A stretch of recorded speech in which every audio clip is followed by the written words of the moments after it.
Good morning, class third student. This is your book name is Future Step, and someone is said to ma'am, please send the question answer of lesson 4. Name the ugly duckling. Let's start from test your mind. One egg was bigger than the rest and it did not hatch. Okay, मतलब एक अंडा सबसे बड़ा था और वो अभी तक हैच नहीं हुआ था. The little prisoner was packing his shell. Packing मतलब जो चोंच से फोड़ने की कोशिश करते हैं ना, तो क्या था इनसाइड हिज शेल, यानी कि वो जो बच्चा था वो अंदर था, वो तोड़ने की कोशिश कर रहा था. Mother duck sad poor little अगली डकलिंग. उसको अगली डकलिंग क्यों कहा? क्योंकि वो दूसरे जो डकलिंग थे उससे मैच नहीं कर रहा था. He run away from the farm yard. Okay, farm yard से भाग गया था बच्चा वो. He almost burst with happiness.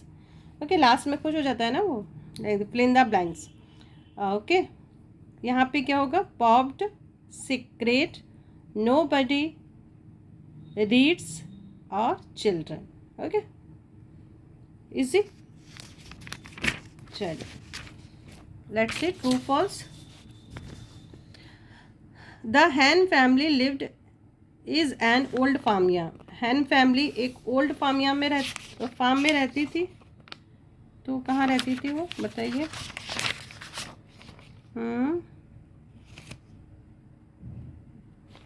Down on the old farm. तो हैन फैमिली तो नहीं थी, डक फैमिली थी, है ना. तो ये फॉल्स हो जाएगा. The ugly duckling had grey feathers. अगली डकलिंग के ग्रे पंख थे. यस, बिल्कुल थे. अगली डकलिंग वैप्ड इन द मॉर्निंग. वो सुबह रोया करता था. नहीं, वो रात होती थी तो रोता था ना वो चुपके से. Bye spring time grey duckling heart grow very big. ठीक है, तो ये हो जाएगा हमारा ट्रू, क्योंकि जब बसंत का मौसम हो तो जल्दी जल्दी वो बढ़ना शुरू हो गया था. The duckling was showered with love and the care at the farmers family. जब फार्मर उसको ले गया था तो उसकी फैमिली और उसके जो बच्चे थे वो उस पर बहुत प्यार लुटाते थे, उसकी बहुत देखभाल करते थे. तो जो बच्चा था वहाँ पे बहुत ही खुश था. अब आएगा क्वेश्चन आंसर की बारी, बट इससे पहले देखते हैं हम ग्रामर पार्ट. चलिए, तो ये आपका ग्रामर पार्ट है. इसमें क्या करना है आपको?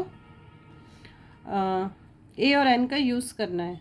ओके, तो आपको पता है जो वोवेल होते हैं उसके बिफोर आप एन का यूज़ करते हैं, जो कॉन्सोनेंट होते हैं उसके बिफोर हम ए का यूज़ करते हैं, बट जो साउंड होता है उसके अकॉर्डिंग सारी चीज़ें देती है. जस्ट लाइक यहाँ पे लिखा है EURO. तो ये इसका अगर हम प्रोनाउंसिएशन करेंगे तो हो जाएगा यूरो. तो यू से शुरू होगा, इसलिए यहाँ पे क्या हो जाएगा? ए हो जाएगा. UFO ये भी यू से शुरू हो रहा है, इसलिए यहाँ पे ए हो जाएगा. साउंड के अकॉर्डिंग हमको चलना है. ठीक है, अब इसको बोलते हैं आर. ठीक है, हावर नहीं बोलते, इसको बोलते हैं आर. तो ये भी किससे शुरू हो रहा है? हाँ, ये एन आर हो जाएगा. किसने लिख दिया? ठीक है, एन आर. ठीक है, तो इस तरह से हमारी जो चीज़ें होगी उसके अकॉर्डिंग चलेंगी. अब यहाँ पे देखिए यू है तो अन हो गया, तो अ से साउंड शुरू हुआ ना, तो इसलिए हमारा यहाँ पे एन का यूज़ किया हमने. तो ठीक है, अब ये जो स्पीकिंग पार्ट है बच्चों, ये तो आप अपने से कर सकते हो क्योंकि इसमें आपके फादर और मदर के बारे में ही बताया गया. चलिए आते हैं, देखते हैं क्वेश्चन आंसर. क्वेश्चन क्या है उसके बाद हम लोग आंसर को देख लेते हैं. Question number first is saying why did the other duckling not play with the grey duckling. जो दूसरे डकलिंग थे वो ग्रे डकलिंग के साथ क्यों नहीं खेलते थे. Question two is saying why did the ugly duckling run away from the farm yard. Ugly duckling farm yard से क्यों भाग गया था. नंबर थ्री है was he glad to run away from the farm yard. क्या farm yard से भाग के वो खुश हो गया था. फिर number four is saying describe the lovely birds the duckling saw. जो अगली डकलिंग ने जो बर्ड्स देखे थे ऊपर आसमान में उड़ रहे थे उसको डिस्क्राइब कीजिए वो कैसे थे. फिर ये कह रहा है goodness how I have change. मैं कैसे चेंज हो गया. I hardly recognise myself. मैं तो अपने आप को ही नहीं पहचान पा रहा हूँ. ठीक है, हु हैज़ चेंज्ड. कौन चेंज हो गया था और हाउ कैसे चेंज हो गया था. ठीक है, चलिए देखते हैं क्वेश्चन आंसर. क्वेश्चन आपने देख लिया, अब आंसर देखिए. The other duckling did not play with grey duckling.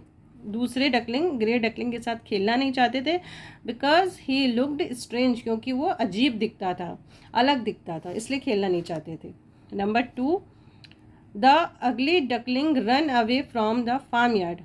अगली डकलिंग फार्म यार्ड से भाग गया था because he felt that nobody wanted him, क्योंकि उसको महसूस हो रहा था कि उसको कोई भी चाहता नहीं है, उससे कोई भी प्यार नहीं करता है। तो ये सोच के वो फार्म यार्ड से भाग गया था। फिर वो कह रहा क्या वो खुश था? No, he was not glad to run away from farm yard. नहीं, वो फार्म यार्ड से भाग के खुश नहीं था। Okay, question number 4, the ugly duckling सा बर्ड। अगली डकलिंग ने जो बर्ड देखे विथ लॉन्ग सिलेंडर नेक, ठीक है, लंबी उनकी सिलेंडर जैसी गर्दन थी, वाइट थे, ओके, येलो बीक, चोंच उनकी येलो थी, एंड लार्ज विंग, और बड़े बड़े पंख थे। ओके, अब क्वेश्चन नंबर 5 उससे कहता है कि मैं तो चेंज हो गया, मैं अपने आप को पहचान नहीं पा रहा, तो कौन चेंज हो गया और कैसे चेंज हो गया? तो क्या होगा? द अगली डकलिंग चेंज, अगली डकलिंग चेंज हो गया था वैन ही ग्रो अप, जब वो बड़ा हो गया, एंड चेंज इनटू ए स्वान, और वो बहुत सुंदर एक स्वान में बदल गया था। ओके, तो आप इसको कर सकते हो। चलिए, वेरी गुड। अब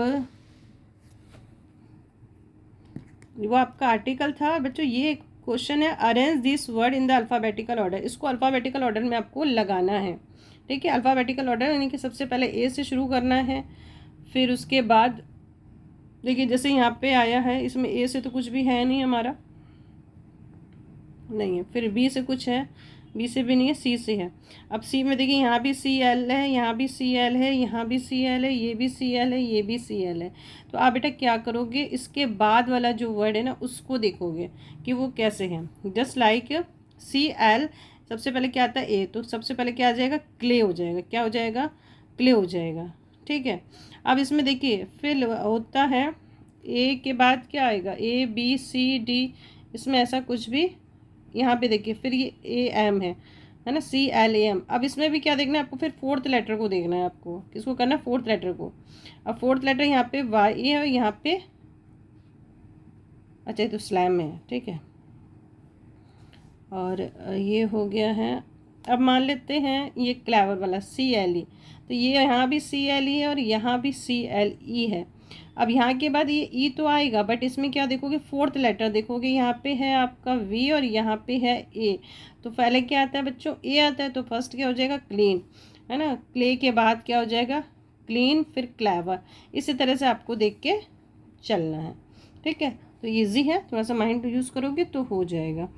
और ठीक है, और कोई प्रॉब्लम हो तो बता दीजिएगा, सेंड कर दीजिएगा। I will try my best. Okay, तब तक के लिए bye bye, take care and thank you all of you.